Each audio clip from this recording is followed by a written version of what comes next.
On a déjà fait ce type de voyage-là auparavant là, à 3 ou 4 reprises, mais depuis la pandémie, en fait, là, c'est vraiment la première fois qu'on fait revivre là, ce projet-là. Là. On voulait vraiment permettre au plus d'élèves possible là, de pouvoir participer. Et dites-moi, d'où est venue cette idée-là? Quelles sont les motivations pour l'école de faire un voyage humanitaire comme ça pour les élèves? Bien, c'est sûr que nous, au collège, on est une petite école, on reste beaucoup dans notre région, on est beaucoup centré ici. Puis on voulait vraiment permettre aux élèves d'aller voir autre chose, de voyager, d'aller voir d'autres cultures, des cultures différentes, puis aussi de transmettre un peu les valeurs qu'on apprend ici au collège, le respect, l'entraide, la communauté. Donc, c'est vraiment, on voulait vraiment permettre au plus d'élèves possible de vivre une expérience comme ça là, qui va les faire grandir au max. Comment les jeunes ont-ils été sélectionnés? Est-ce que c'était sur un appel à tous, pour tous toutes les secondaires, 1 à 5, ou est-ce que c'était des âges précis? Oui, bien dans le fond, là, c'était ouvert à tous. Donc, nous, on est allé présenter le projet, là, ma collègue et moi, dans toutes les classes, 1 à 5. Puis, c'est vraiment, on ne voulait pas avoir de critères particuliers. On voulait vraiment que tous les élèves qui étaient volontaires et que ça leur tentait, bien, puissent s'inscrire. Puis, par la suite, bien, c'est sûr qu'on avait, je pense qu'on avait 50 élèves là, qui voulaient participer, ce qui est énorme. Là. On est quand même juste 100 à l'école. Donc, on leur a demandé ensuite de répondre à des petites questions, vraiment pour qu'on sache c'est quoi les motivations, pourquoi ils veulent faire ce voyage-là. Puis on a sélectionné les réponses qui nous semblaient le plus adaptées. Donc, vous avez sélectionné au total jusqu'à présent 23 candidats, candidates qui se préparent donc pour le mois de février 2026 à un voyage vraiment pas ordinaire. Justement, parlez-nous donc de ce projet-là, Madame Normand, nous dire en quoi il consiste. Je crois comprendre que les jeunes vont aller rencontrer d'autres enfants dans un orphelinat du Guatemala.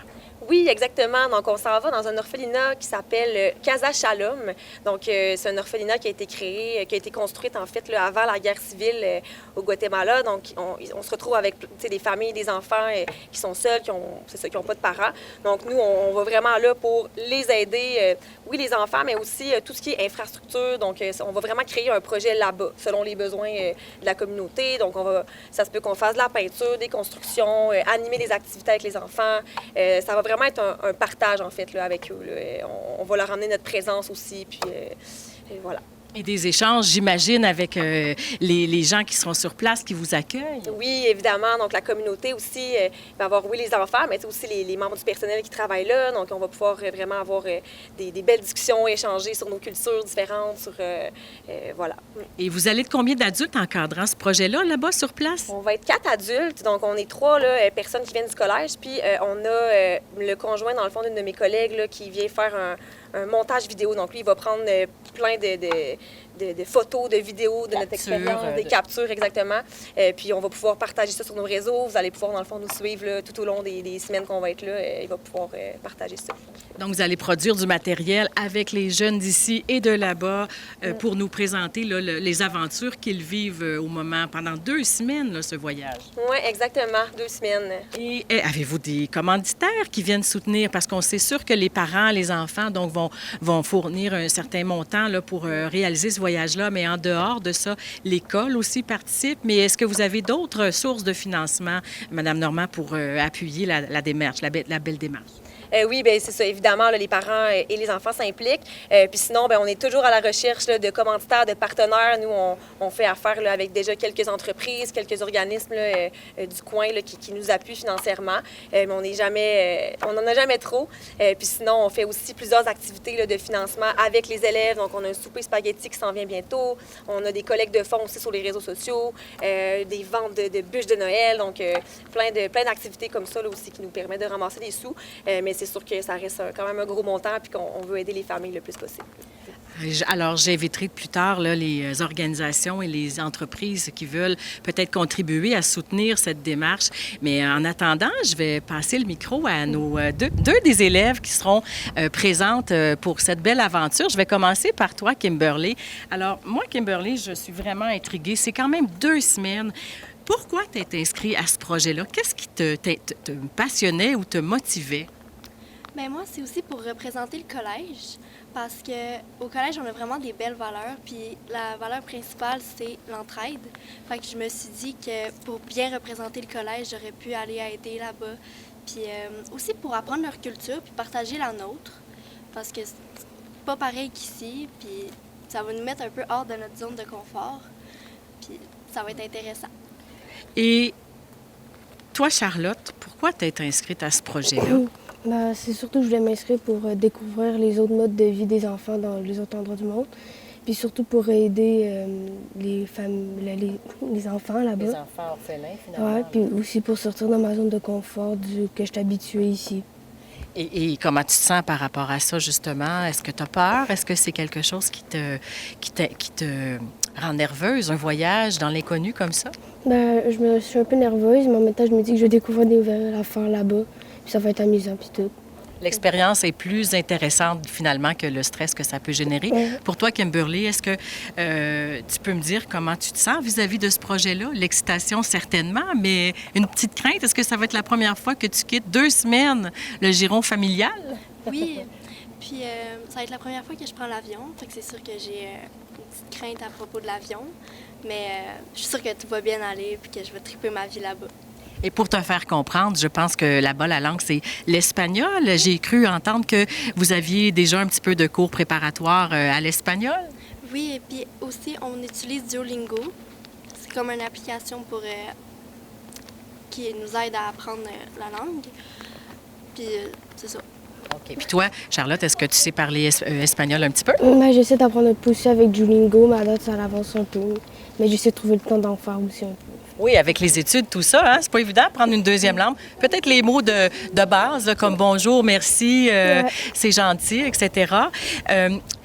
Comment on se prépare à une aventure comme ça, Kimberly? Ben moi, je me dis que ça va être le fun. Fait que là, ben, je me dis aussi que j'aurai pas mon téléphone pendant 2 semaines. Ça va être un petit défi pour moi parce que j'aime beaucoup mon téléphone puis j'aime ça, genre parler au monde puis tout. Mais là, je me dis qu'il va falloir que je me décroche puis je dis que ça va bien aller, là. Donc, pas de téléphone, ça fait partie du défi de la démarche du projet comme tel. Et donc, ça veut dire que tu vas juste pouvoir communiquer plus tard avec la famille ou tes amis qui sont restés sur place. C'est bien ça? C'est bien ça. OK. Alors, ça, c'est un beau défi.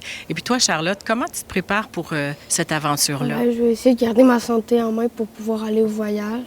Puis aussi, pas rentrer des fois à l'hôpital pour pas y aller finalement au voyage. Puis c'est ça que j'essaie de réussir, le défi. Exactement. Donc, pas de grippe, pas de rhume. On essaye de se préserver. C'est drôle. On y pense pas à ça là, dans le temps normal, mais tu veux pas manquer ça. 2 semaines, c'est, comme tu dis, Kimberly, c'est peut-être les 2 semaines de ta vie. Hein? En tout cas, ces 2 semaines-là vont être merveilleuses.